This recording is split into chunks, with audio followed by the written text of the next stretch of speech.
It says recording. So, welcome to the Political Paradigm Shift podcast.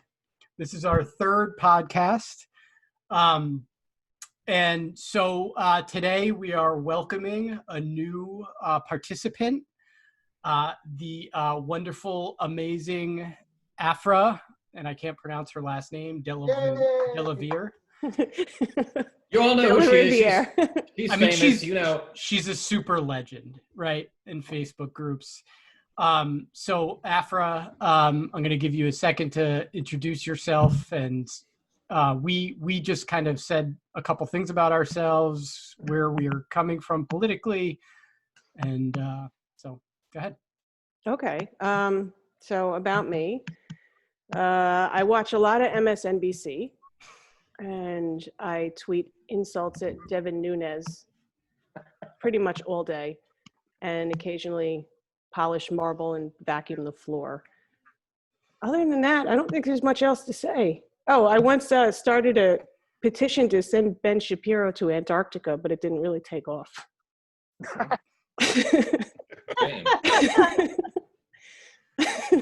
What else should I say? I don't know. Okay. Keep going. Is that what? So what is your political affiliation? How would you label yourself? How would you identify? I guess now I'm just a left-leaning feminist. I don't know if I'm going to put myself into. But I'm an academic. I tend to come at things from the perspective of a researcher and somebody who wants to get down to brass tacks before I branch out to mix metaphors. And I don't know. I don't think I really have an affiliation. I know I voted for Liz Warren in the primary, and that drives you crazy, doesn't it, Nick? Yeah, it's awful. I think it's bad news for me. She already lost. What does it matter? I voted yesterday. I just can't stand her. I'm sorry. I just hate her.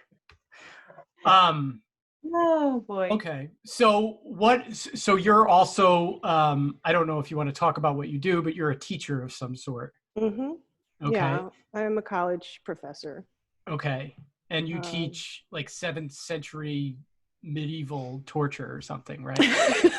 I wish. That sounds hot. No, I teach 18th century, not medieval. Torture. Yeah, there's some torture actually. Yeah, a lot of my research is in religion, actually, and various religious sects, and I do write encyclopedia articles for fun. For which encyclopedia? Lots, literary encyclopedia, Palgrave, Wiley, Blackwell. I've written for a whole bunch of them on really, really obscure women who died 300 years ago. That's what I do for fun when I'm not watching MSNBC and tweeting at Devin Nunes. Well, that's an amazing background story. So once again, superheroes were born. Yeah. Once again this week, we don't really have a specific topic. So I am going to let Art Black start talking about a topic that he mentioned briefly prior to us beginning, about an article that he read that I actually posted about, and I can't even remember right now. But Art, go ahead. Oh, okay. Well, if it's any consolation, I also didn't read the article, but I did read the headline, and that's usually how I operate. So going off of what I'm assuming that we all operate. Oh, absolutely. So based off of my, just random assumption of what the article may have been about, he was basically talking about the fact that Trump is a buffoon. And because of his buffoonery, he's actually harming the conservative cause and making the left, basically, inadvertently as a reaction to him being so divisive and, again, such a catastrophic a clown of historical proportions, that now the left is actually going to be the ones that stands to benefit from his time in office, because he's going to get blown can we swear on this? I forget. Yes. We're going to get blown the fuck out in just in November. So what's going to happen is that like this whole movement, this cult of personality that's built around him is going to collapse, and it's going to leave everyone holding the bag on the right. Like they're not going to have that rallying point. They're basically going to be stuck, scattered, and have this kind of ascendant leftism. And granted, Joe Biden himself is no leftist, but he's also a normal politician who is vulnerable to, public opinion. So if you look back over Biden's career, he's fine changing positions. He doesn't care. I mean, he's just here to do what the people want. So as the culture changes and the political winds kind of blow in a different direction, Biden's just going to go in those directions, in large part. I mean, he's not a complete windsock, but someone like Trump is just completely non-malleable. He's just going to do exactly what he wants, and he's not going to bow to any kind of pressure. Whereas Biden will, and the people who fill up his administration will, and as the rest of the House and the Senate changes and all of that, there's a good chance that the net effect of Trump's presidency is going to be an America that veers to the left. So with that framed, I'm going to throw that out to you guys. What do you all think? So I have a Back quick. to you. Yeah, sorry. Does anybody else have a response? Because I just wanted to ask him a question. No, go Nick. Okay. So you mentioned that you felt like Trump was going to get blown the fuck out. Right. So as you know, I'm incredulous about that position, right? What exactly are you basing that on? And before you say polls, his poll numbers were worse, right? Prior to him beating Hillary Clinton, a very similar candidate. So what exactly are you basing that on? Well, just a number of things, but broadly speaking, his approval is on par with, let's say, Jimmy Carter or George H.W. Bush, but not any of the what we like to call two-term presidents as far as this phase of the election. And then you've got other issues like the economy, just kind of the general zeitgeist, for lack of a better word, like the whole trajectory of the country. Right now, people are getting really tired of chaos. And for whatever you think about Biden, he's a very stabilizing, figure at the moment. And, Trump's divisiveness, I think, is hitting those, like that area of like the 40s where it's about to dip into the high 30s, where it's just not, there could be a very narrow Biden loss, but there could also be a preposterous 400 plus EV, Biden blowout. So we're really, But just to be clear, these are the same predictions that places like 538 were making prior to the 2016 election. I actually agree a little bit with the second part of that, which is that the economy is kind of going downhill. It's likely to not be doing that well come the election. I'm not sure if the country is still going to be this unstable. I think if we had an election today, he would probably lose. I'm willing to admit that, but things change really quick in this political atmosphere. And I don't think that anybody can really say anything, make any exact predictions. So let me just jump in real quick. Yeah. So even if Trump wins a narrow victory, that's actually much worse for him, because very likely they are going to lose the Senate and they're going to see Democrat gains in the House. So very likely they're going to lose the Senate. What is that based on? I mean, I know you hate the word, but polls. So no, but give me the math of the polls. Well, I mean, we can post them in. If you want me to look it up when it's not my turn, then I'll come and post them in here. But you're looking at a very razor-thin margin where you have a couple of Republicans who are not. I mean, now Liz Warren, if she gets picked as VP, that could change the math a little bit. But they're very close right now, and especially he's even going after what's her name from Alaska. Like he's, I think, on real precipitous grounds with the Senate, and if that flips. Oh yeah, Murkowski.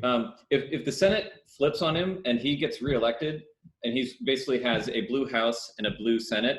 I'm going to let other people go in a second. Yeah, go ahead. But these arguments to me just sound ridiculous. This has been the entirety of his presidency. For the 2 years of his presidency, he was lower in the polls than he is now. And the Senate and his relationship with other Republican politicians has always been on the rocks. It's never been, 100% smooth. And I just don't understand why this particular, I mean, I understand why this particular moment's a little bit different. But I feel like the certainty that you're saying this with, and I think the same thing for the Senate too. I think it's a possibility the Democrats could win the Senate. I don't think it's likely. And I don't think that's what the polls say either. So I just think you're making assumptions, and a lot of it seems like wishful thinking to me. That doesn't mean it couldn't happen, but I just don't think that I think people have an agenda when they read polls. And I don't think that you guys are necessarily interpreting the way that you should be. So. Okay, let me just throw this out here real quick and say that I will take back everything that I said and say that it doesn't matter who wins the election. Doesn't matter who wins the Senate. Doesn't matter, because Ross's point is ultimately correct, in that the country is getting pushed to the left, either directly or indirectly. Forces are now marshaling that are changing the conditions on the ground. And like St. Andrew Breitbart used to say back when he was still with us, politics is downstream of culture.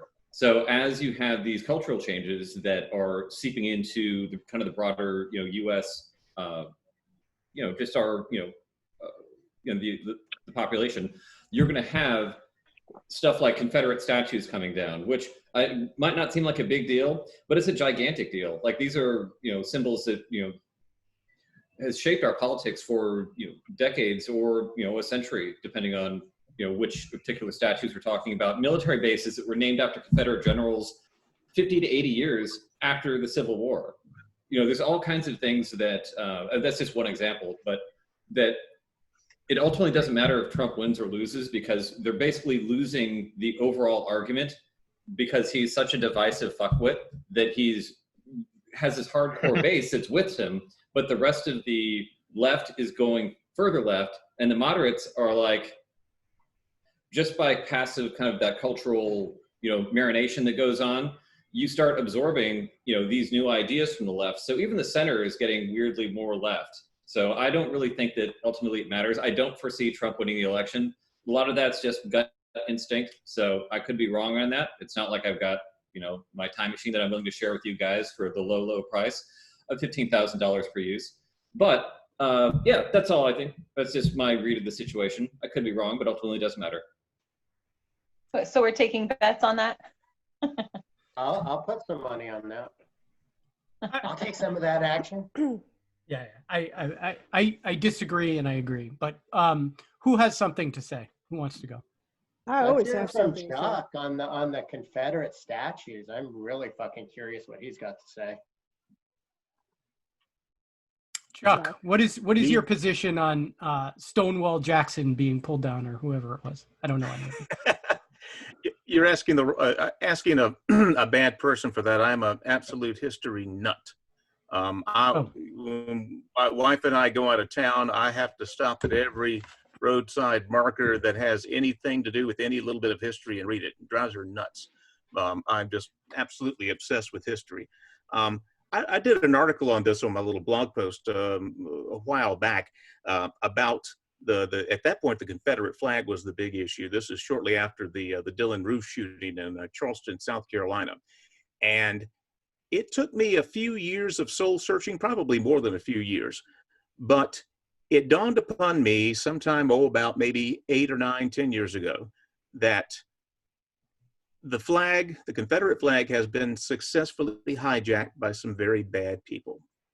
I don't like that, but that's the way it is.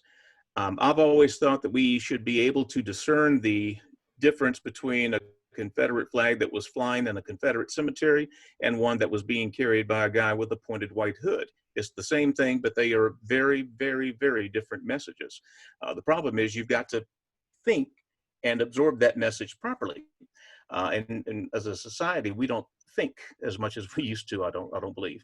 But I conceded. That's true. I conceded the flag because, again, it has been successfully hijacked by bad people. And at the time, I said, this is probably going to be extended to other Confederate imagery as well. My fear is that more so than just relegating it to a museum, I'm worried that the Civil War and really as it pertains to both sides, in the future is going to be kind of like the Rosetta Stone. It's only going to be known to historians, people like Afra who studied the issue, and not part of the day-to-day fiber of this nation.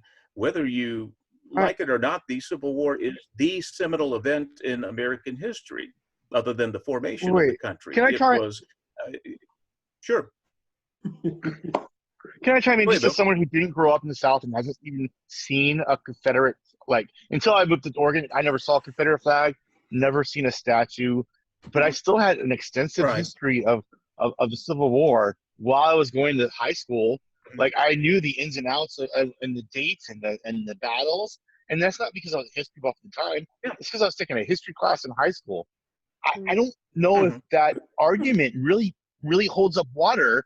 If I in just my regular public education in Southern California learned everything about the Civil War, I don't know how statues. I'm not talking in about what we were being Mississippi- taught 30 years ago.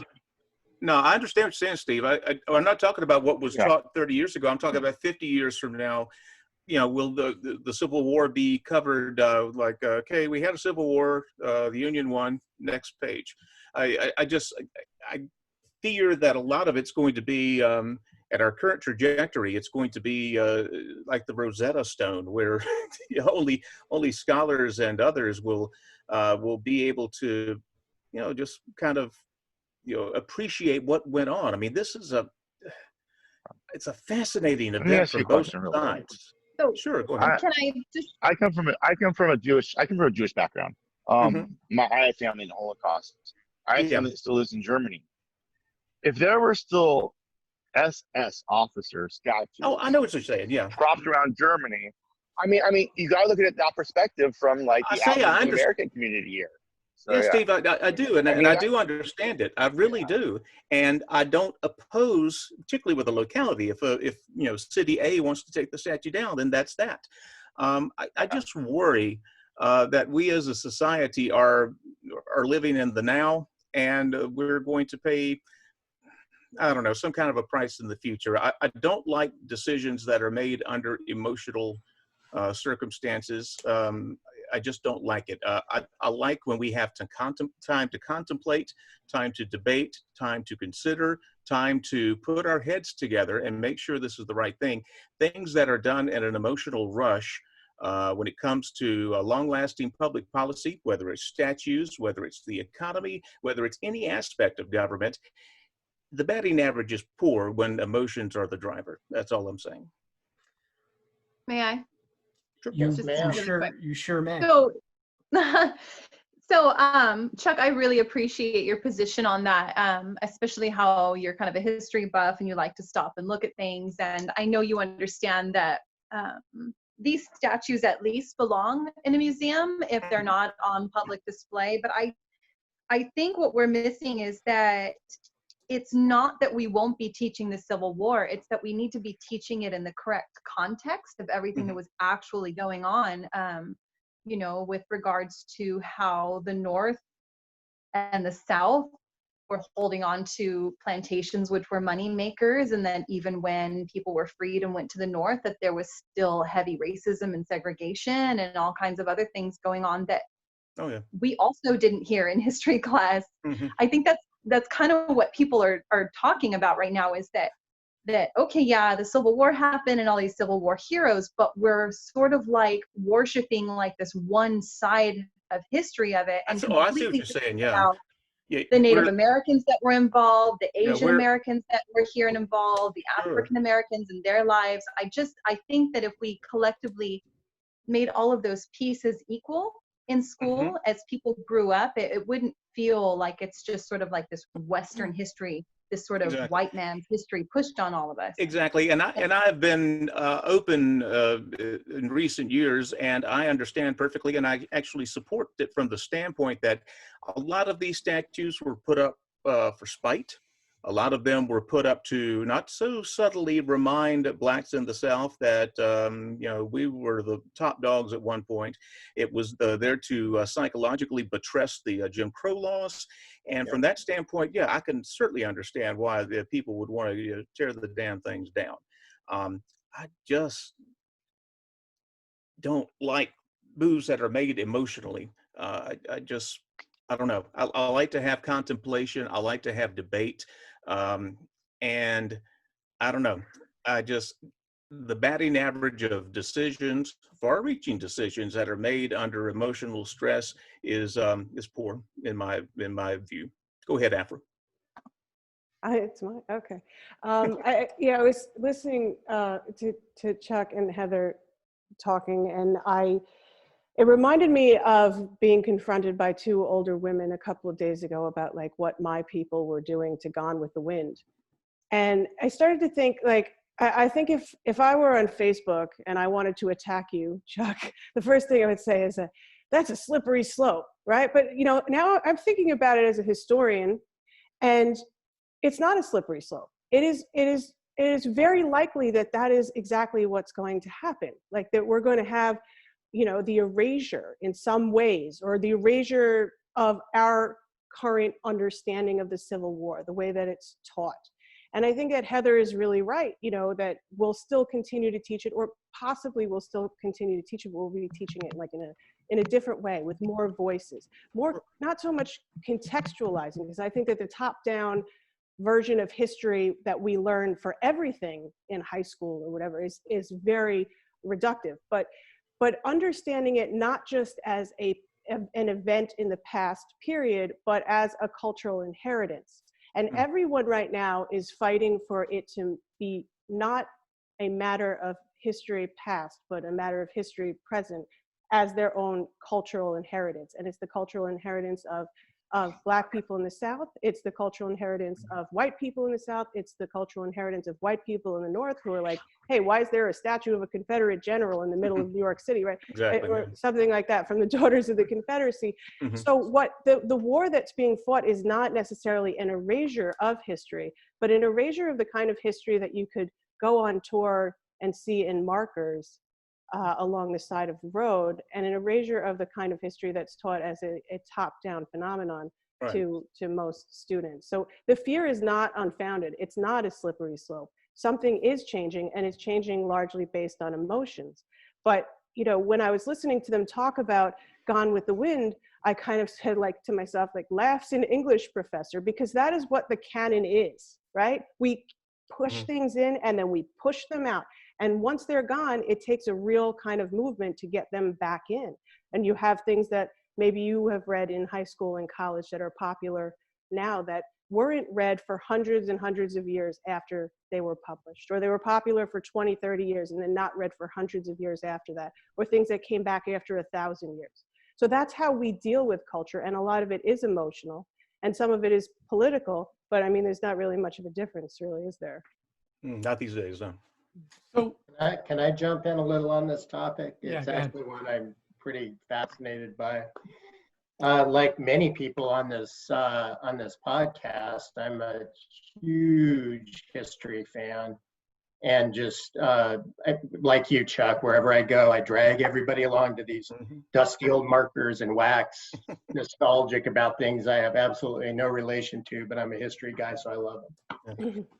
So the American flag in its current form stands for every single thing that Confederate flag stood for.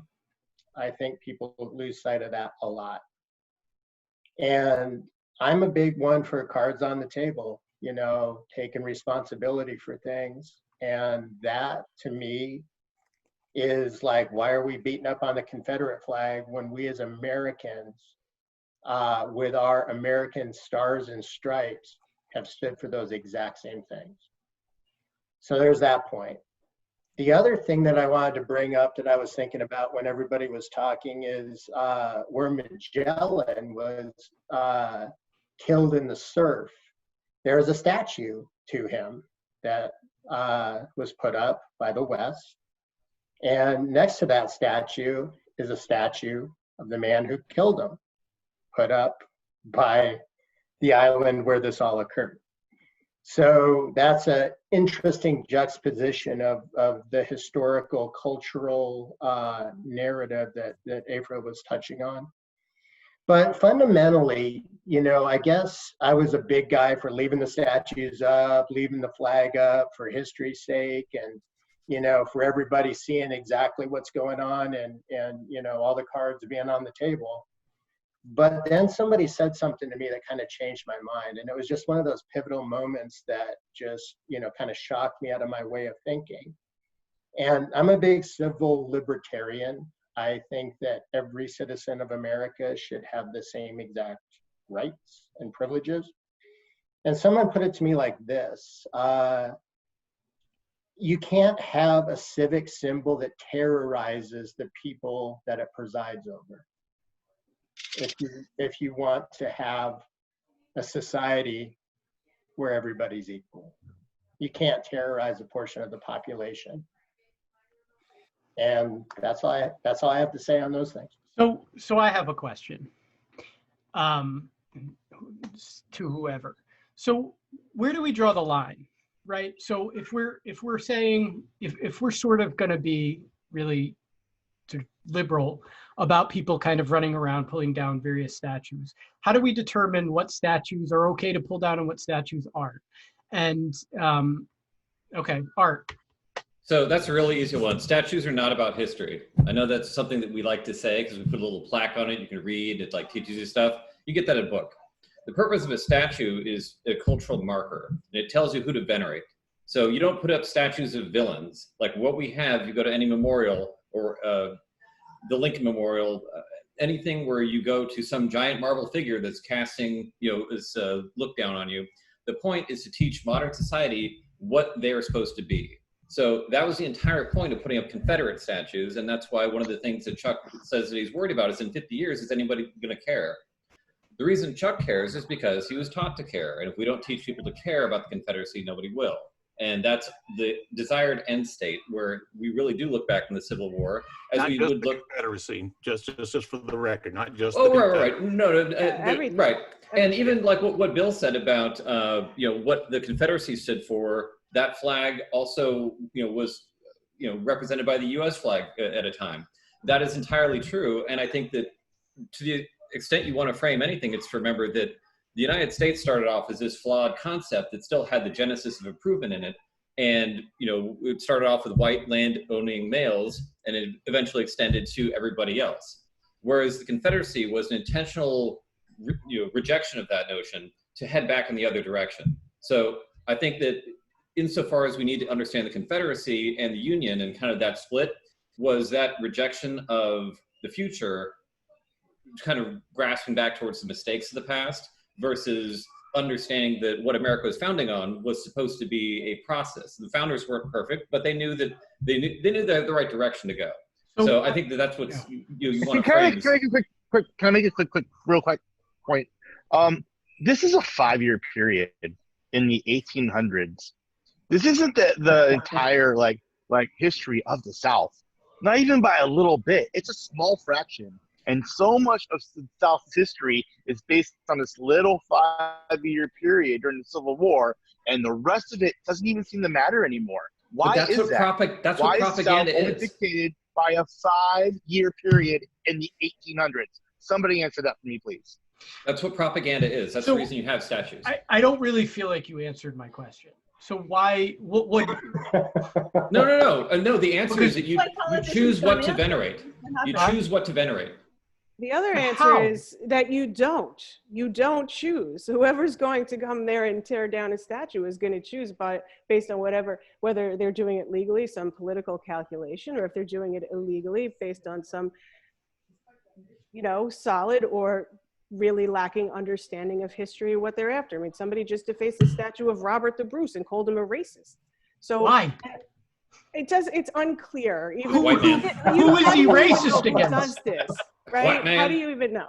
So Scottish? Like, I don't understand. yes, yeah, medieval If it's- Scottish king, yes.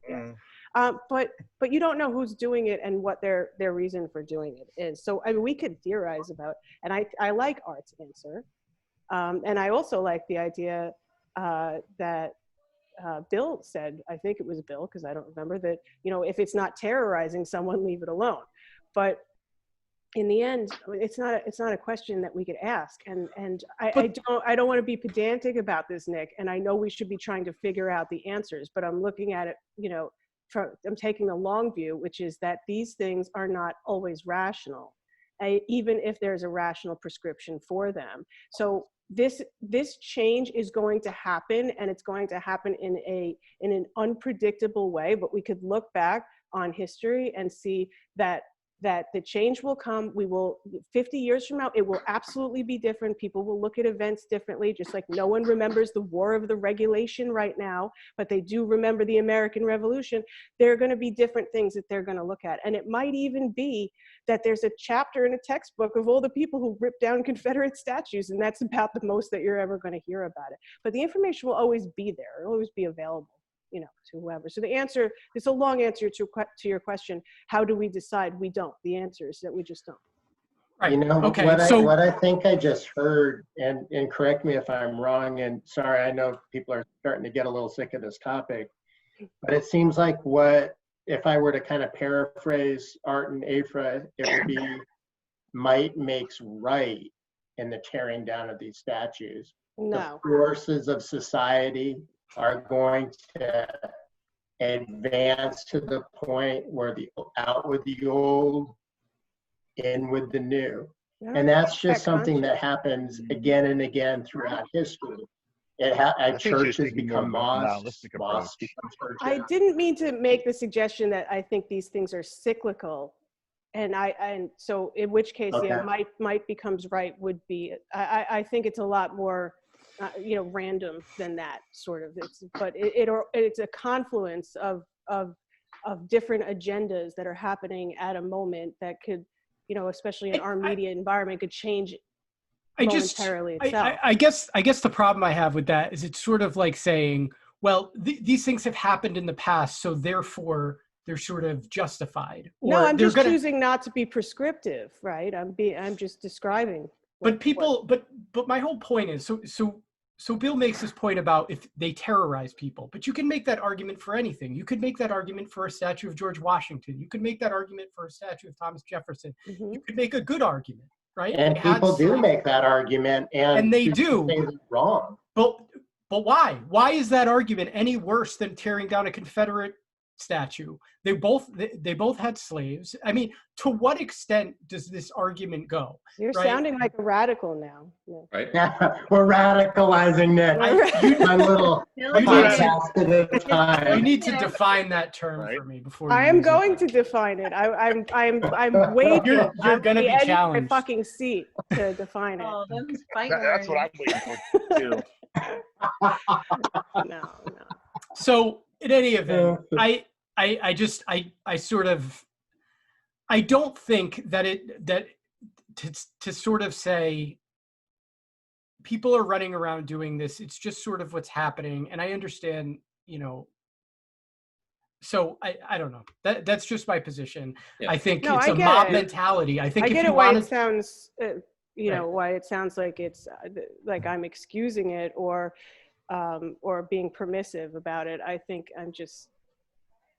I'm not permitting anything. I'm not giving any prescriptives. It's just that I think that's what we're seeing right now. Yeah, I mean, you're very objectively evaluating it and saying it's happening. But lots of things have happened in the past that were awful. That doesn't mean that when they happen, we shouldn't try to prevent them from happening. One of the statues that was trashed over the past couple of weeks was of a conspicuous abolitionist in Philadelphia or Pennsylvania, I believe. Right, I saw that. So it's I think we're trying to ascribe a whole lot of qualities to what's a mob. I mean, it's emotion. It's just a wave of emotion. And look, there's an old white guy statue. Let's go get it.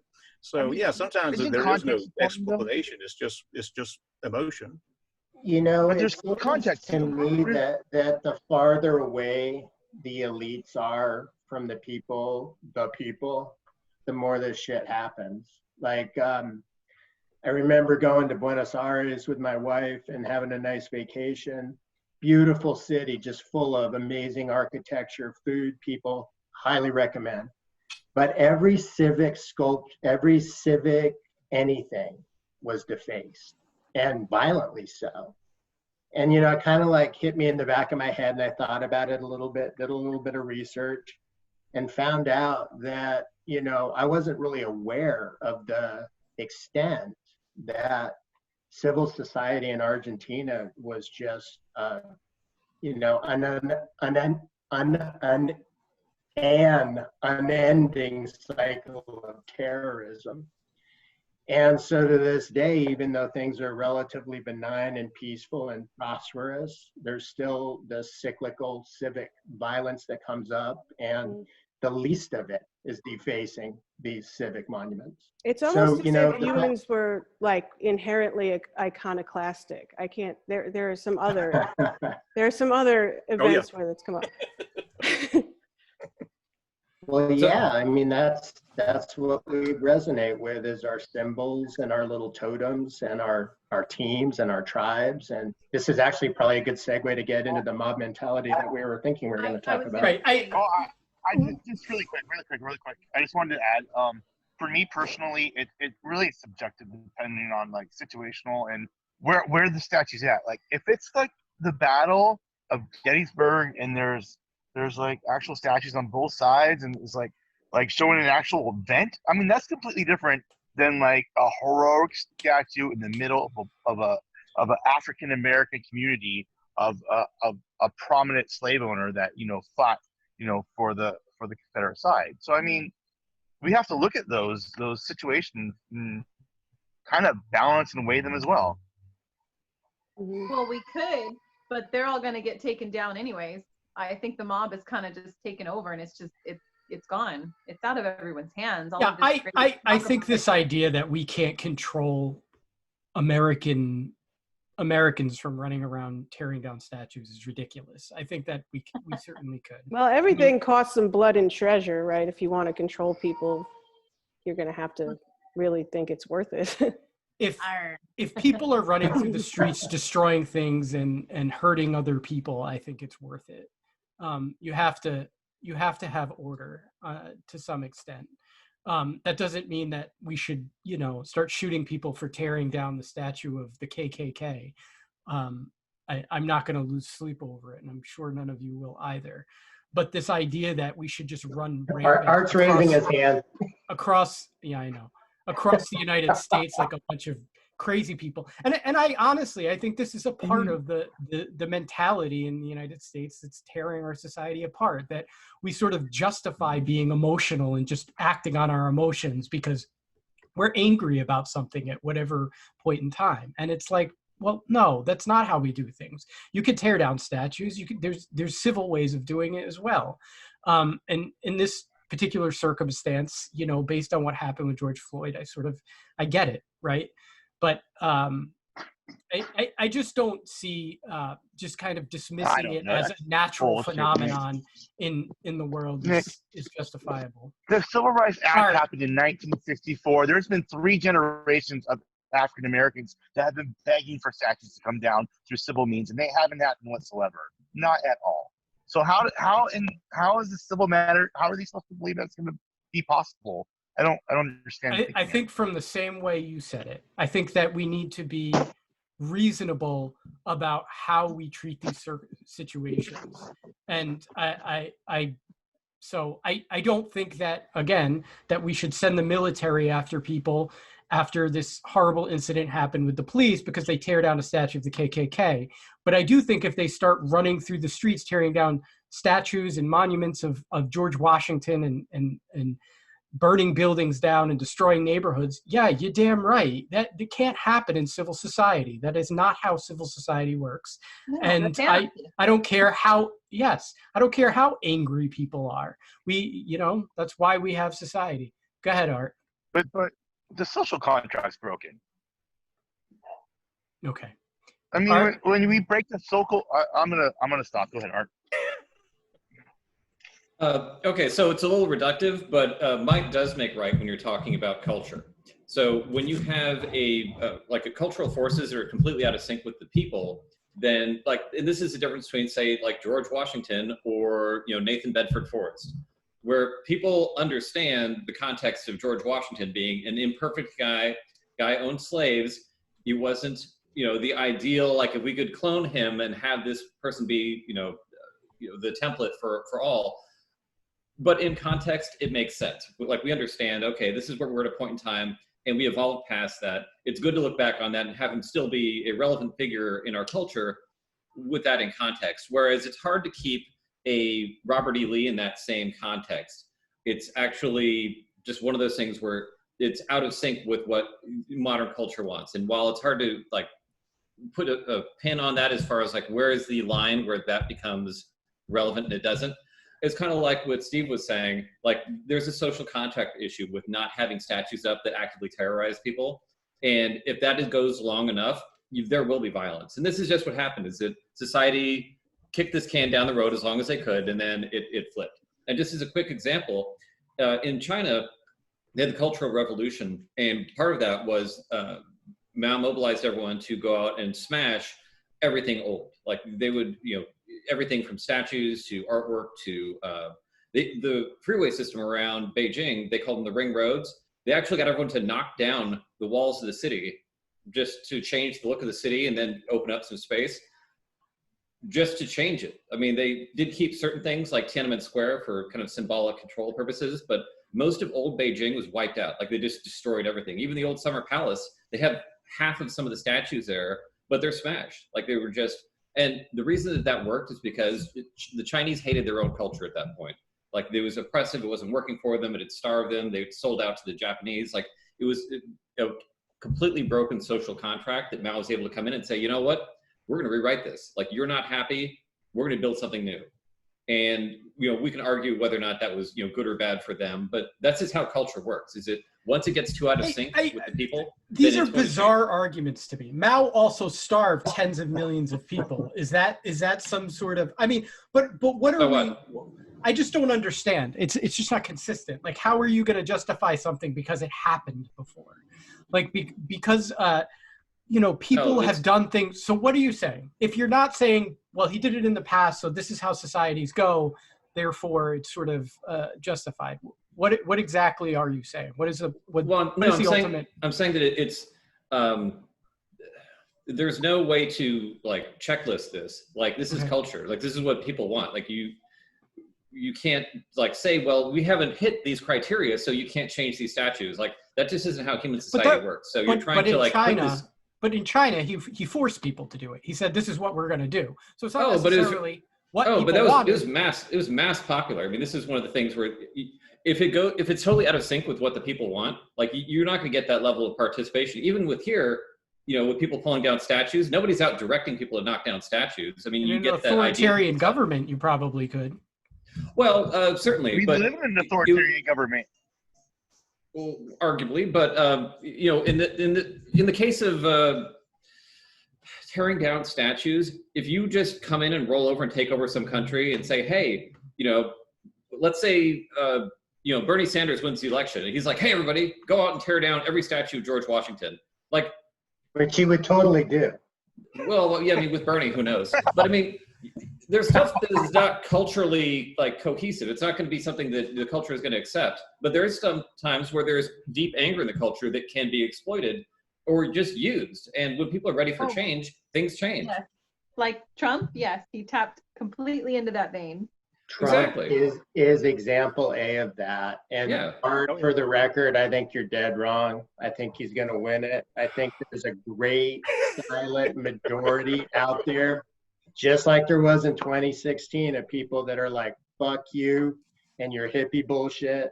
I want the America 1950, as you so eloquently stated. Can I just agree with Bill about something though? Yeah, absolutely. I think we are missing something huge here. And this is where my whole thing with Antifa comes in. So right. I've been waiting for this. Here we go. Right. My transition from being pretty liberal to conservative was really over this topic. And I don't, just to clarify, I don't see Antifa in the same way that Trump does, right? I don't think that they're running amok through American cities and they're violently attacking everyone. I don't see it like that. I think they're a very small group, if they're even a group, right? I get the position that they're really sort of non-existent. They're super disorganized, but they do happen. They do occur in society, right?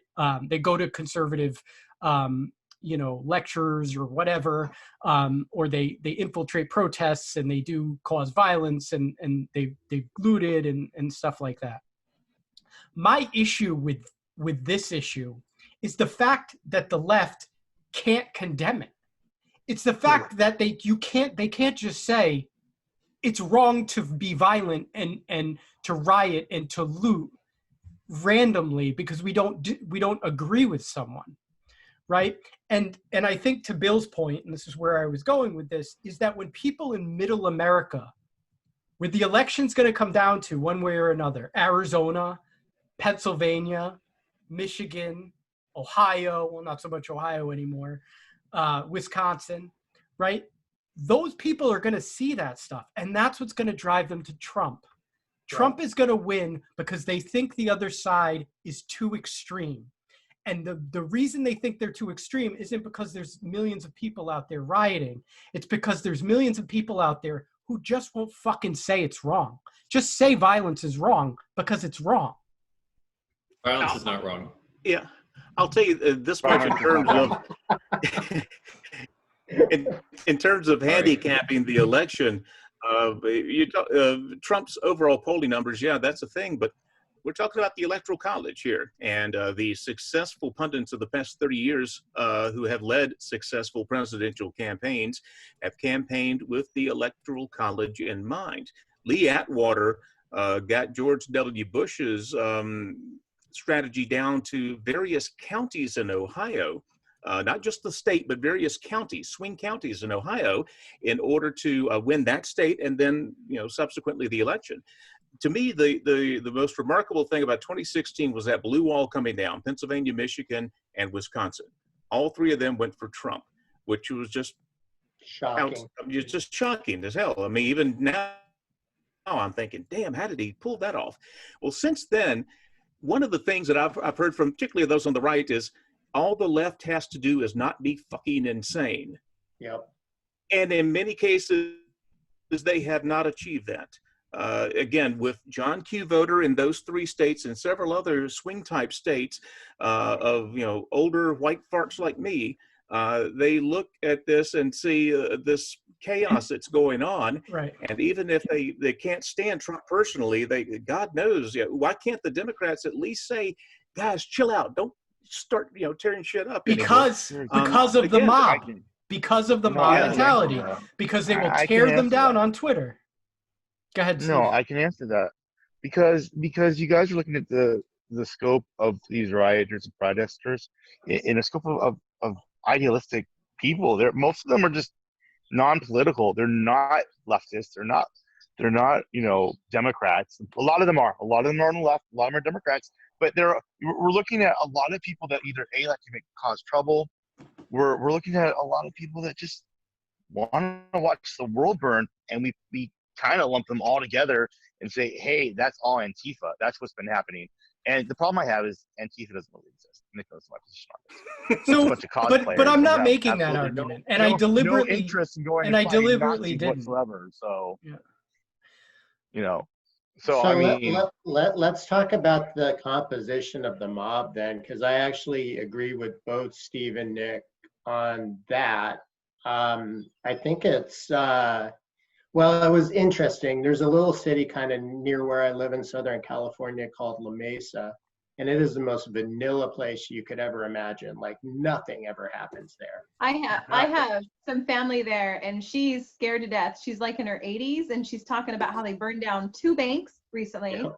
And she can hear the protests like a block from her house. And she said the day's fine. It's when the night comes that we're all scared. And she's elderly, so I actually really fear for her because I don't know what they're going to burn down. So there aren't any Black people in La Mesa to speak of. It's not a significant population. It's not a Black Lives Matter. Like it wasn't that. What happened is on Twitter or some sort of social media, a La Mesa police officer was observed being rude to somebody at a bus stop or something like that. I think I have that a little bit wrong, but that's the general idea. All of a sudden, social media exploded because there was so much impetus behind this, just orgy of like, blah, let's burn it all down. Next thing you know, a bunch of disaffected, like Antifa types were marching around in downtown La Mesa, burning shit down. Now, subsequently, actually later that night, a completely different group of people showed up in an adjacent area of La Mesa, this area called College Grove, and looted a shopping mall. Two different groups of people, two different agendas, but all touched off by a single like flashpoint incident that precipitated this like out of control violence and looting. Right. Yeah. Okay. So this just goes to my whole point, right? About the defund the police stuff, right? So everybody's yelling defund the police, and then a bunch of people on the left come out and say, well, we don't actually mean to defund the police. And then 3 days later, an article in the New York Times comes out and says, no, we actually mean abolish the police. The most popular newspaper, right, in the United States. That was an op-ed. Come on. It might be an op-ed, but it's somebody who represents the left's position. How does one person represent the left's position? It's one This is what I person don't who understand. represents a person's position on the left. So And they're So that- writing an that op-ed that represents the New all- York Times is allowing people to read. So it is. So New York Times writes a bunch of But- shitty op-eds. Let's be honest. No. Hang on. We can't put anything into one single group here. There are definitely those who think that abolish the police is actually getting rid of the police, especially these young people who also do not bother to go any further than taking that sign to the protest and saying, yeah, I'll get rid of the police, they're terrible. But then there is definitely a defund movement that absolutely has its mind on going to those city council meetings and the town hall meetings and talking about how to redistribute, where they're going to be passing their budget. But So that- that is this also is- happening. But this is the problem, because the message is all fucked up. Like Oh, you well- can't say I want to defund something and then say, well, that's actually not what I mean. It's much more nuanced. I'm just Does using this defund a very school Like is common going to get rid of defund the parents. school? to describe Exactly. my nuanced position. Like that doesn't Exactly. make any sense. So No, you're absolutely right. and then but the you media have doesn't these help. articles that are coming out explaining that that's what they do mean. So it's a messaging issue. It's the Democratic politicians are restrained by the more leftist people in the party, and it's just a major problem. And it is why, if Trump does win, it will be a major factor. So Oh, here's the other problem. I don't think it's a problem. I don't think it exists. I think defund the police is also another boogeyman from like 10 signs around the country that get flashed on mainstream media over and over and over again. Every single protest I've been to in Portland, everyone I've been to Salem, everyone I've been to a little small town, I haven't seen one defund the police sign. Not one. And I'm the protest capital of the fucking country. So I don't understand where this problem's coming from at all. I This mean, is it's what anecdotal, but I mystifies see it at protests all the time. I mean, I'm sure. on TV. me. All right. Yeah, on TV. Well, and right or wrong, to a it's protest, become part of the narrative, and it hasn't been addressed. Because Nick makes 20 posts about it a week. That's why it's part of the narrative. No, it's totally been addressed. It's totally been addressed. I think, I think, did you define radicalism yet? You didn't do that, right? Find a Okay, way. so I I'm- was That's why you waiting were with for the you. baby, yeah. I'm You gonna just go. left. I'm gonna go English professor on you. Radicalism. The root word comes from the word root, actually. Right? Did you know that? So the idea of radicalism is to find the root of the cause and pull the entire thing out. It doesn't matter if there's a fucking flower. It doesn't matter if you can cure cancer with its buds. It doesn't make a difference. You find the root and you fucking tear it out. And the thing is that it has in fact been addressed, right? And all of this is connected. It's connected to, well, if we're tearing down Confederate generals, are we going to get rid of the American flag? Are we going to tear down even Lincoln statue or Washington statue? It's because, yes, that is where that goes for a lot of people. And the thing is, you are hearing it be addressed because you're hearing it sanitized by the left, in this case, it happens on the right too, by the politicians all the way up at the top are saying, that's not really what they mean about defund the police. That is a process that it goes through in which it is in fact addressed through some kind of sanitization or marketing to the masses. Like, we're going to run with this or we're going to neutralize it. So you do see it being addressed. You see it being addressed in the conventional but there's some political politicians process. who are agreeing with it. There right? are some, because they've decided to align themselves with the radical left, which does exist just as does the radical right. They are things. So what It's needs just to how happen much of a is a problem. full-out rejection of that. No, No, not you at just all. need No, to no, reject no, it. no. You got to embrace it. And this is why. Is it when you're You have to negotiating? take it piecemeal. Take it as it comes. Yeah, but when you're negotiating and you're trying to get some kind of advancement, you want to stake out the furthest position you can credibly hold and make that your anchor point and say, if you negotiate with me, it's going to be based off of this. By saying defund the police as your anchor point, that makes whatever the middle is now a lot further to the left than saying, well, why don't we do some reform? Because the middle point between reform and the status quo is just fuck you. Like, it'll just be the GOP so saying, that's the positive side of it. The negative side of it is you turn off essential voters in middle America and lose a fucking presidential election and possibly lose the Senate. So congratulations, you've moved the Overton window Only to nowhere because you have the absolutely window no is so power. narrow. Oh, it's so narrow, and I probably sound like more of a radical than I am, because I'm really not. And to me, the most You don't sound important like a thing we can radical. possibly do is Nixon's not change the radical. course that we are on right now, whether it's winning the Senate or the White House or both. There you go. It needs So- to change no matter what. But I don't Agreed. think that means that we can just ignore you can't ignore, as Art said, the zeitgeist, and you can't ignore the fact that there are all these chaotic players involved. And I think we need to look at it not so much as a matter of right and wrong, but as a matter of scale and who needs our attention and who needs being refuted, and who needs to be ignored and who needs to be kind of embraced and brought in. And of course, if you talk to somebody who's radically in one way or another, they're going to tell you, we need to be the ones you embrace or you will lose. And that includes totally batshit leftists, just as much as it includes people who you might call their middle America, but they have their thing they're not letting go too. And it's not the same thing for everybody. But here's the thing. The radical left, these people, right? They're centered in specific areas of the United States that Democrats are going to win anyway. Why the fuck would we try to appeal to any of them? Who gives a shit about them? They're going to vote for Biden, or Biden's going to win in California. Biden's going to win in New York. Biden's going to win in the Northeast. When you have a policy, or when you have not a policy, but a program and an idea that 74% of Americans are signing on to, you have to think about, like, if you're Joe Biden or whoever's running the DNC right now, I forget his name.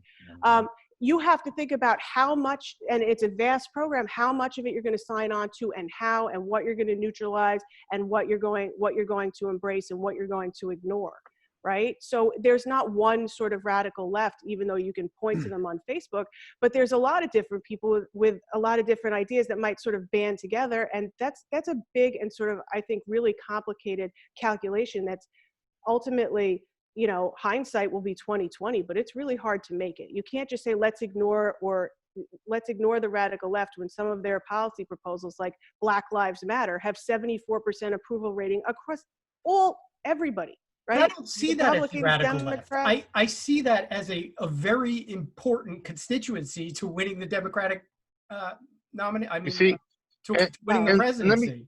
Let me pop in here real quick, Nick. Here's part of the problem is you see it as a political issue, and these people are seeing it as a life is dead issue within inner cities. Yeah, you know what? Chicago is Democrat controlled, but not only is there murder rate. Do you guys understand that you cannot do anything if you don't have power? Like is this like something that just goes over people's heads? We're talking. I don't care how people feel. You're not going to be able to. Your feelings aren't going to change policy. that we haven't fixed at all. We haven't changed policy. Policy hasn't changed in 200 You years. think Trump's Black going to people are do still it? killed in Do the you think the street. Republican Senate is Trump- going to do Do it? you think Biden's gonna do it? I think You he's a hell of a gonna do lot shit more about it? likely to than Then Trump Obama is. sure to fucking do about it. Obama did it. Bill Clinton did it. Let me see. That's We not can go true. all the way down the line since 1964. Oh yeah, Bill Clinton did the fucking three strikes law. We have so many the systemic issues with Bill Clinton we can just get into if you want to, but I don't think that's what you want to talk about right now. I just I'm want to just clarify, when saying- I was talking about the radical left, I was not talking about black people. I'm talking about inner city in general. And I'm saying that, like, that's one of the policy proposals that's connected, you know, something like defund the police is connected to something that's as popular as Black Lives Matter, you know, so that they have to make these. I'm talking about winning. I'm not talking about like the winning isn't important, but that this isn't just a matter of anything that seems radical, you must immediately excise it. Because first of all, what does that mean? It's like a radical ideas that we might say we want to get rid of Confederate flags waving at So why NASCAR, don't- but not be yeah. signed on to desecrating statues. But that is just the sort of radicalist version why of what not- we're talking about we're okay with. So how do politicians make these calculations in such a like kind of cut and dry way? When something is 10% in the polls, that's a pretty good calculation to make, right? When it's nationally 10%, so probably in those states it's about 2. Do you believe polls now, Nick? I've always believed polls. I am like a poll monster. I look at the polls So constantly. two things on all this, you guys. The reason that the left is weak is because it is a caucus of all these dissimilar interests that need to find some way to get along under this carnival tent and advance the left's cause. The left's cause is a bunch of different things that often contradict. There's no rhyme or reason to it really, other than it's an amalgamation of all its dissimilar parts. That's thing one. Thing two is, say the left wins this presidential election. Do you think any of this shit goes away? No. It just flips over to a bunch of right-wing psychopaths with ARs showing up in every city. That's right. I agree with that. That's scary. So as a far lefty, I just want to see the wider swath of Democrats compromising with some of those farther left Democrats rather than compromising with the people on the right. And that's in essence how we're going to move it. Art, what was it that you said? Something about you go to this extreme and then you end up sort of somewhere over here? Yeah, I mean that's That's that sort of- was kind of a that was concept. That's sort of negotiation. what my What hope is- is. What do you think's preventing that from happening? Preventing what from happening? From the far left coming into unity with the moderate left? Actually, I think that we are seeing it more. I think that once we've sort of sparked more national conversations about certain subjects, more people are able to say, okay, yeah, I can see this idea. It's great. And yes, the media is a huge issue with not being able to get those things on the table. But I do think that we are seeing more voters want to be a little more left. And I don't think that's a backlash of Trump per se. I think it's just because things are becoming a national conversation. For instance, not that Black Lives Matter is political, even though they tend to want more leftist politics, but people who are more fringier left and farther left have always embraced those movements and have suggested things like defund the police or reallocate resources or whatever. A lot of other things and address housing issues and things like that they're talking about, we've also been talking about. So for us, it's like, yeah, finally we're talking about this stuff. So for me, I see that these issues are finally coming to light. They're finally coming to surface. There's finally a national discussion. So I see that we're sort of coalescing around these ideas. And I don't know if you're right, Art, that we're going to be extreme and then somewhere in the middle or whatever. I don't know how that works exactly, but I do know that in politics, the pendulum always swings. It just kind of keeps going like well, I agree with that. I just don't think, I think one of the reasons you're not going to see this unified front or whatever is because the far left, just like Steve just did, demonize the moderate left as being warmongering, greedy corporate racists that are just as bad as the far right, and there's no difference. So it's really hard to come to find common ground with a group of people who are demonizing you, right? Well, and that's a really I mean, great point. And let's not think of it as right and left. Let's think of it as like America for a second. Like if we're demonizing half of the population because they're not on our team, there's no peace there, and vice versa. When I was a little kid, I remember Democrats and Republicans used to be able to like have a conversation, and it was cool.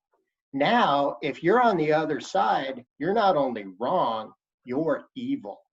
And there is absolutely no way to untangle that peacefully at this point. I mean, I think we could still get there. But You're what was the question you had posed, Nick? Heather, you're like the only like left birdie progressive-y person that I know that I can have a conversation with. It's why I asked you to be an admin in Paradigm, because I understand that. I was really impressed by it. I've been like, my experience with these people online, and I know they're sort of disproportionately represented, but it's just awful. These people are just bad human beings, right? So like, I genuinely believe that they're just awful. Oh and gosh, like, are we demonizing people now? Bill, you're right. Are we demonizing people? They're not bad human beings. They're flipping you Nick off doesn't from demonize the far left at I'm all, sorry, if you get called a warmonger for saying that you want to elect Hillary Clinton, right, rather than Donald Trump for 3 years, then yeah, it's a defense mechanism, right? It's kind of interesting when people on both sides are calling you a baby killer, and you don't really know where to go with that one. Right. That's a good sign, because it means you're not caught up in some bullshit ideology. I agree with that. I think, yeah. So what was your question, Nick? You had asked me something I didn't really get a chance to answer. Never mind. Sorry. Okay. I forgot the question. I don't know.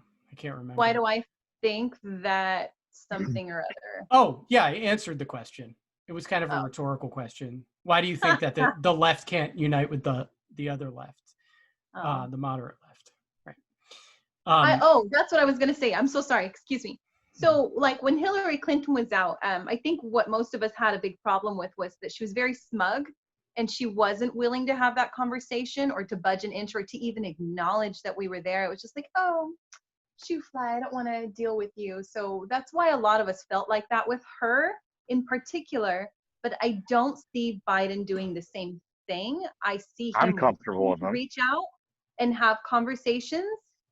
He's doing all of these really cool little podcasts, and he's reached out to every other presidential candidate, and he's sort of getting their ideas, and it's like he's writing them all down. And I think he's generally going to be a president where he has this very diverse cabinet, and I think he's really actually going to sit and ponder a lot of the things that he's getting. I don't foresee us getting, Medicare for all or anything like that under Biden. Don't get me wrong. You wouldn't get it under Bernie either. Just throwing it out there. No, actually, I agree with you. That kind of reminds me of what like Art was talking about, that even if Bernie Sanders had gotten in there in 2016 and had 2 terms, it still would have been a very difficult policy proposal to sort of pass.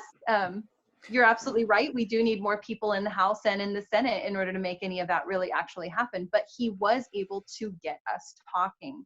And so that's sort of a beginning. And I just feel like Biden is a little bit different than Hillary Clinton in the respect that he's actually trying to listen. He's actually trying to create more of a coalition on the left so that we can take out this dumb fuck on the right. Because there's no other way to do it. We're not going to win in November if we can't stand together. So let me just jump in from like somebody who absolutely does not want Biden to win. And, it kind of goes back to what I touched on last week with the, did you mute me? Yeah, I was just kidding. It was just busting the balls to you. I was like, what the fuck's going on here? No anti-Biden propaganda. So here's the thing though. I don't want Biden to win because I didn't like what was going on through the Clinton years or George W. Or Obama. I didn't like any of that stuff. I like the corruption. I don't like the selling Obama? out. Yeah. What did he do? Dude. Okay, so I know you think I'm a crazy paranoid nut, but everybody else on this podcast agreed with me that there's been a bipartisan effort to sell out the middle/working class, of which I am a part. I didn't like agree that. with you. I didn't agree with you. Yeah, you think did. that's- You did not agree, Right, but yeah. everybody else was like, "Yeah, that's been happening my That's entire life." Right. Yeah. Populism. So you're Yeah, all yeah. victims So of I it. don't want a Biden presidency. I don't. I don't want this like upswell of the curtain being torn back and everybody being able to see front and center how ludicrous and corrupt and fucked up this process really is. I don't want that to be swept back under the rug. I don't, because then we're going to lose it. Things are going to get worse. The standard of living is going to get worse, and our children aren't going to have the opportunities that we had, and it's going to devolve into a shittier and shittier society with no remedy. So explain this to me. What exactly is Biden going to do that you see like this inevitable horror So- show of America? So I think this is where I like fundamentally disagree with a lot of you. Like Art was saying, Biden would be a return to sanity. Yeah. For me, Biden would be just the opposite. Biden would be a return to the insanity of this process where we've like thrown ourselves in this pot of water that we're turning up the temperature on slowly. So nobody's really noticing that it's getting hotter and hotter. So I hear this a lot, but nobody, I feel like, and people talk in very general terms. Can somebody Okay. articulate that to me? What exactly does it mean? Because I don't know. In what way specifically will Biden do these things? So it's just kind of like a nicety, like he will tell you that we're going to get to universal health care through the ACA. And yes, a lot more people have been covered under it. And yes, he probably would expand it so that even more people were covered on it. But it just seems like there's still this giant gap at the bottom there that slowly creeps its way up as that wealth gap continues to grow between the middle class and the working poor and the ultra rich. As that grows, that small cluster of people at the bottom who still can't get health care and still are way too poor to afford anything near it, it just keeps getting bigger and bigger. And it's just such a slow process. That's the frog in the boiling water. But that's I understand what democracy. you're That's saying. how democracy works. Nothing is Yes, going to, but- you are not going to just upend the entire healthcare system in in No, a year. You're not. But this is where I disagree with Bill, is that you can't have Trump in there because he's going to literally dismantle even the base from which you build upon. It's just going to be fucking gone. He's already destroyed so much, especially the judiciary. But we have to have someone in there sane enough to run the ship away from the iceberg.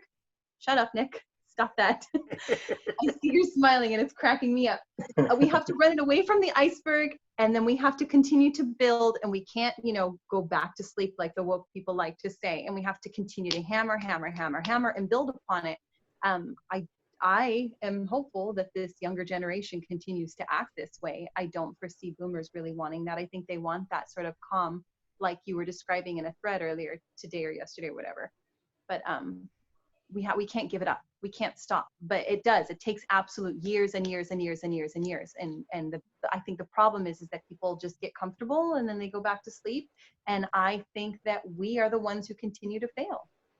I don't So necessarily. let me ask everybody this. Do you guys think that Biden gives a shit about Black Lives Matter?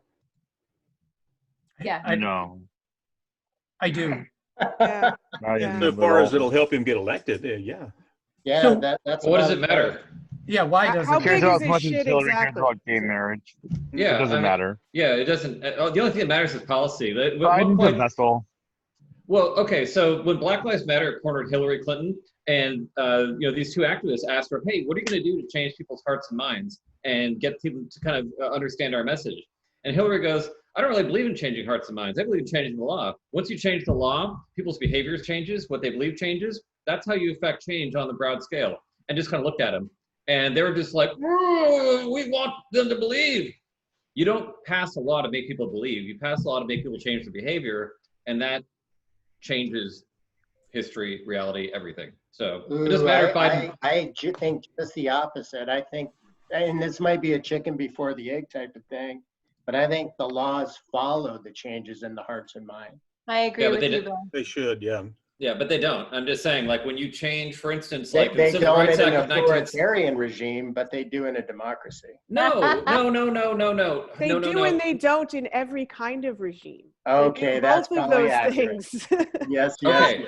All right. Civil rights It's not legislation. as systematic as we want it to be so that we could understand this absolute fucking chaos that keeps everybody up at night. But it's just not. It's not systematic. It does both all the time. That's a good point. Yeah. So, yeah. No pun, it's not all black and white. Oh, by the way, was that it? Hindsight is 2020. Was that a pun? Because if it was, it No. was fucking brilliant. Yeah. No, I hate Mhm. So, Chuck, who do you think's going to win? Beats the hell out of me. If I were a betting man, I would have to go with Trump simply because, again, like I said in my last little bit, one of the things that I've heard from people really on the right is that all the left had to do, Democrats in particular, all they had to do was not fucking be insane. And I think they have failed in that regard, or at least that's the perception. When people, again, I'm just talking about, John and Sally Q public here, the ones that are going to vote and win this election or lose it. When they see the absolute lawlessness that's going on and Democrats cannot even say, stop, that's not right, then those bulwark voters in the Michigan, Wisconsin, and Pennsylvania, you're not going to win those over. I will say this, though, and I've been kind of thinking this for the last few minutes.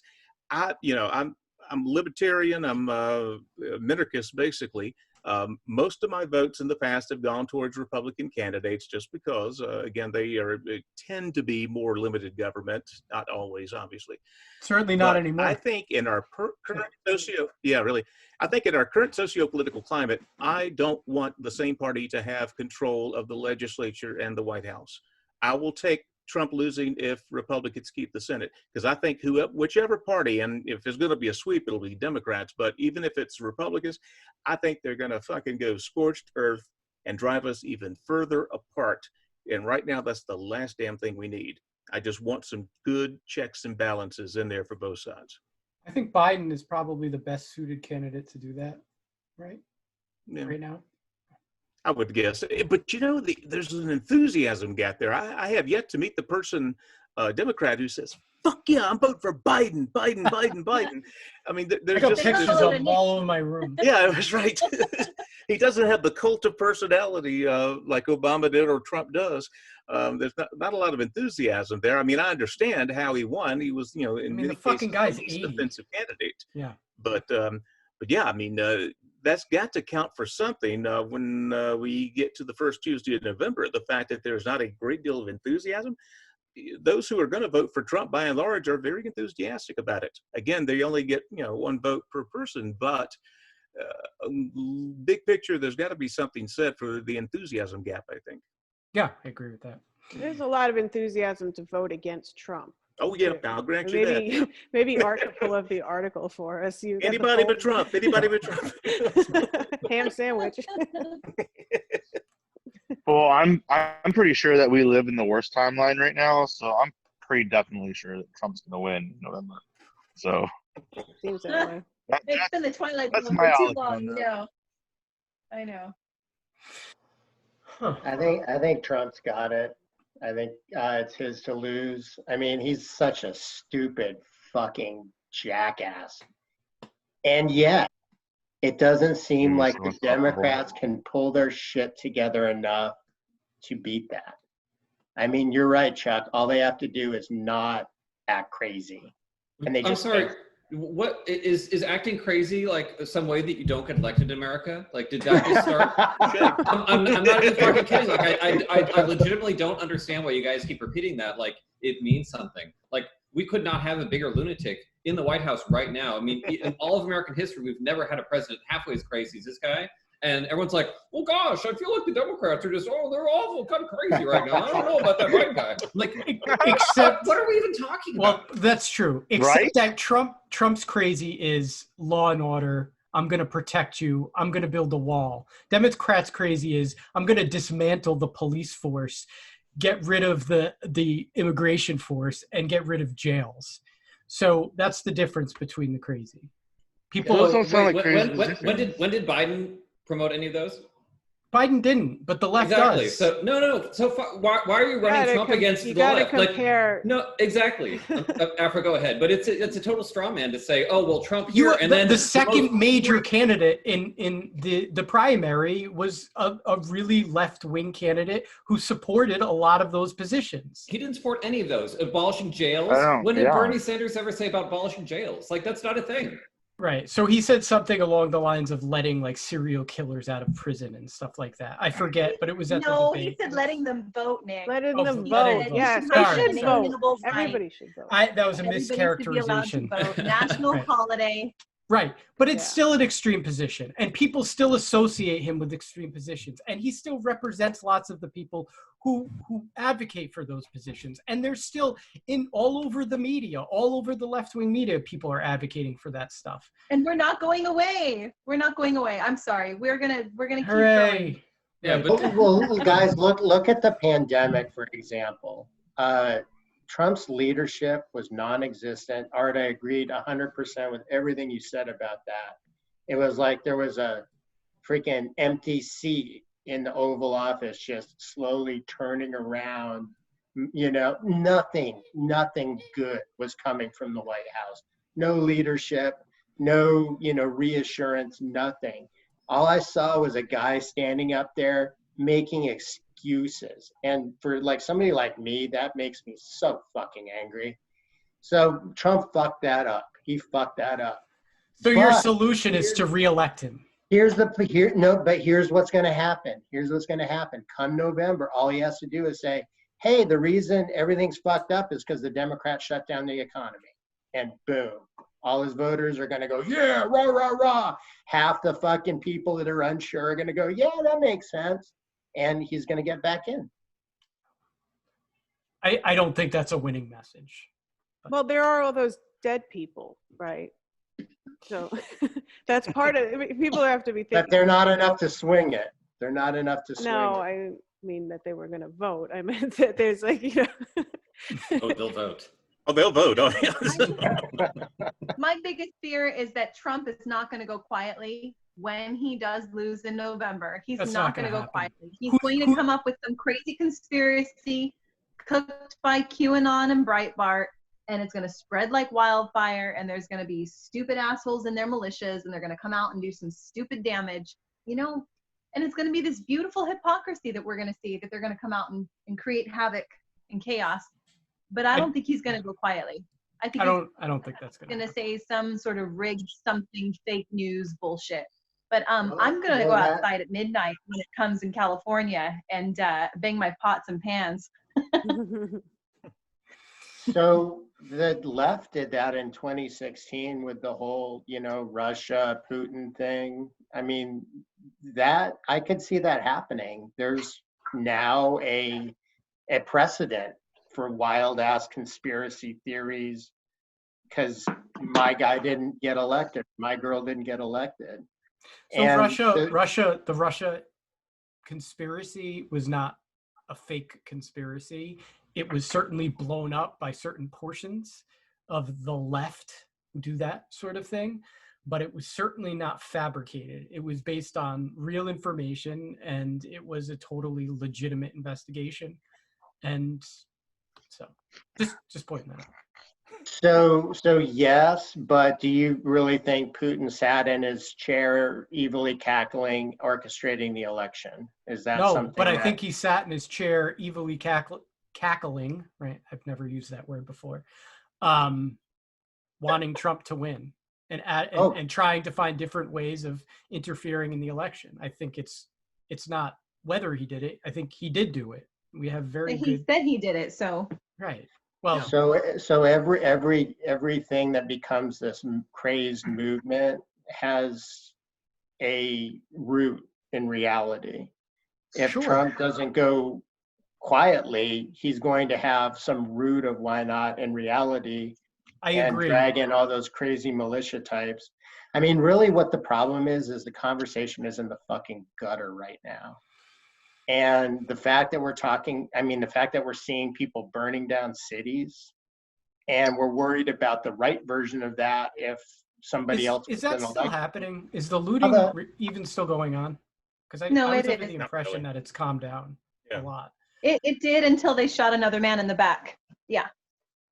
I didn't even know about that, but that's fucking awful. I mean, Oh, and they then there's burned the been like Wendy's down too. we've had like 4 lynchings in the last 2 weeks.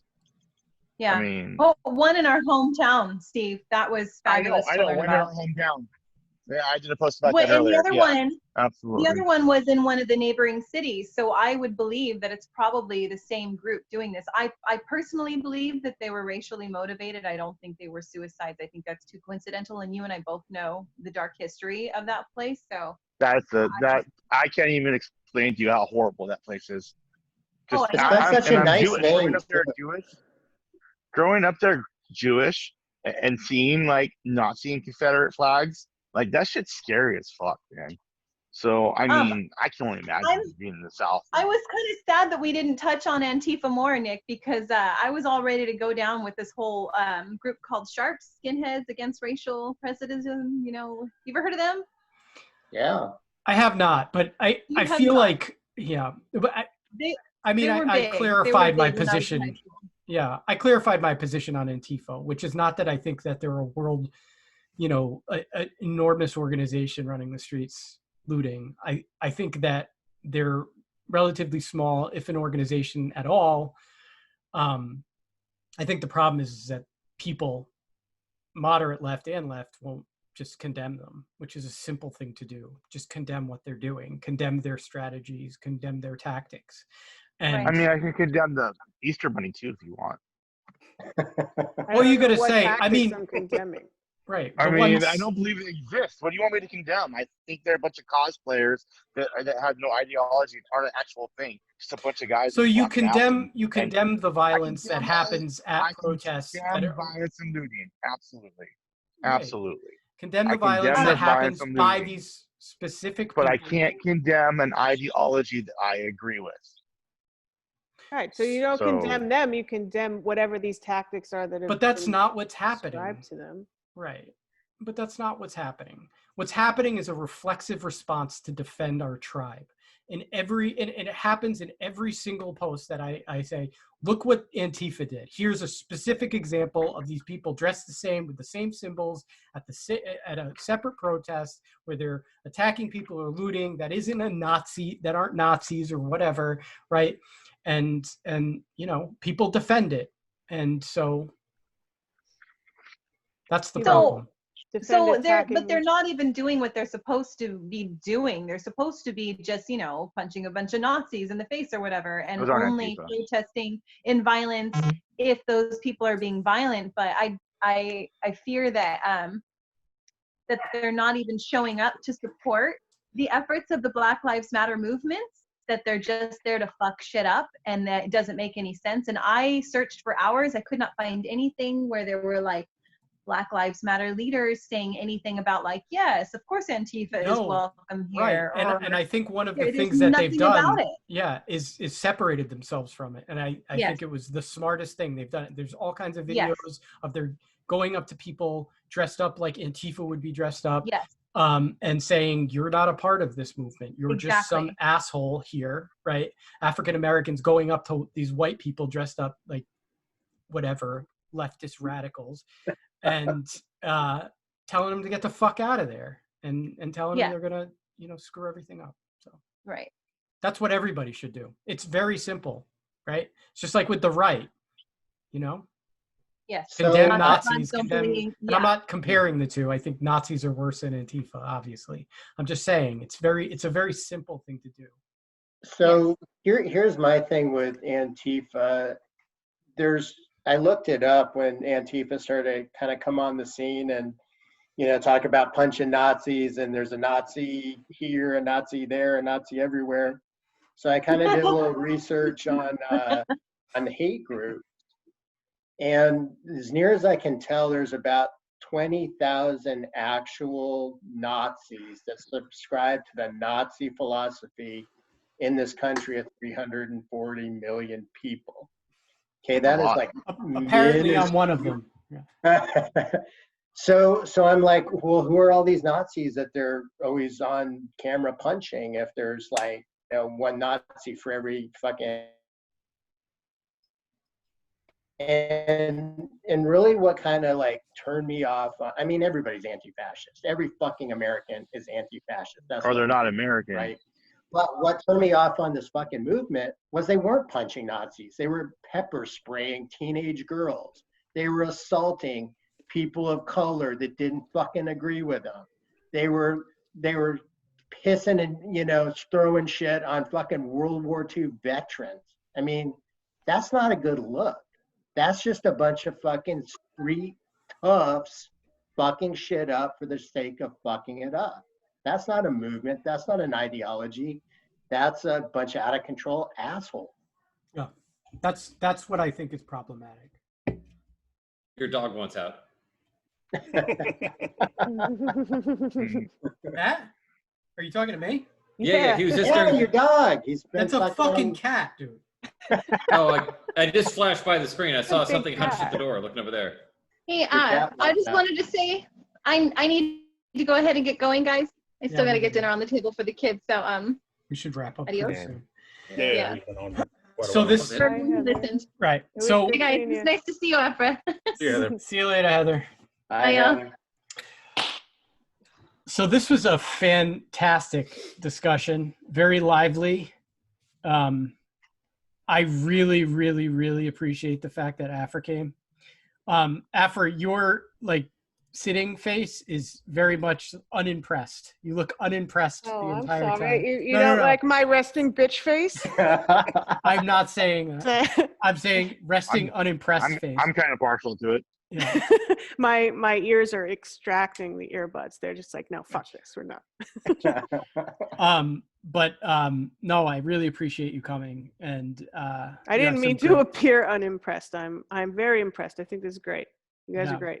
Yeah, I hope you'll come back next week. Me too.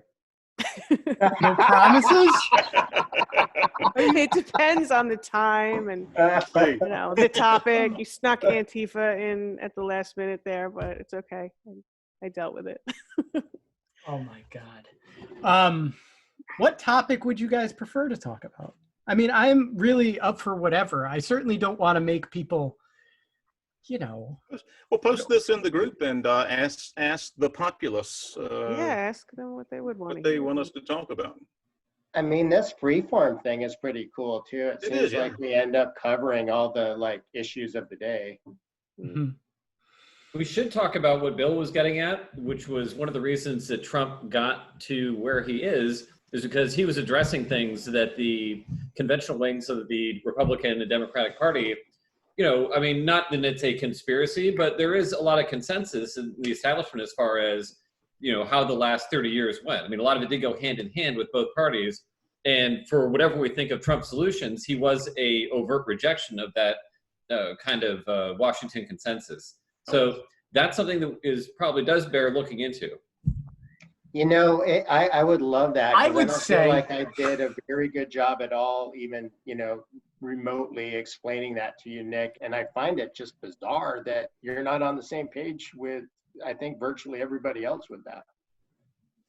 As far as what goes, I think there's exaggerations. I think there's a lot of propaganda. I don't think that people are necessarily looking at all of the nuances, and it's this oversimplistic view on both the right and the left about how politics works in America. And I think one of the reasons for the reactions in both political parties that you've seen over the last 10 years has a lot to do with a really a huge problem in American society that is unrelated to politics. So And I can get into that more, but it would, so. Sounds A fight for another day. Yes, right. So in any event, thank you guys. I appreciate everybody coming. And did anybody else want to say anything before we leave? Afra, do you have anything to say? No, thank you for having me on Okay. your video podcast thing. I don't know. Thank you for whoever watches it.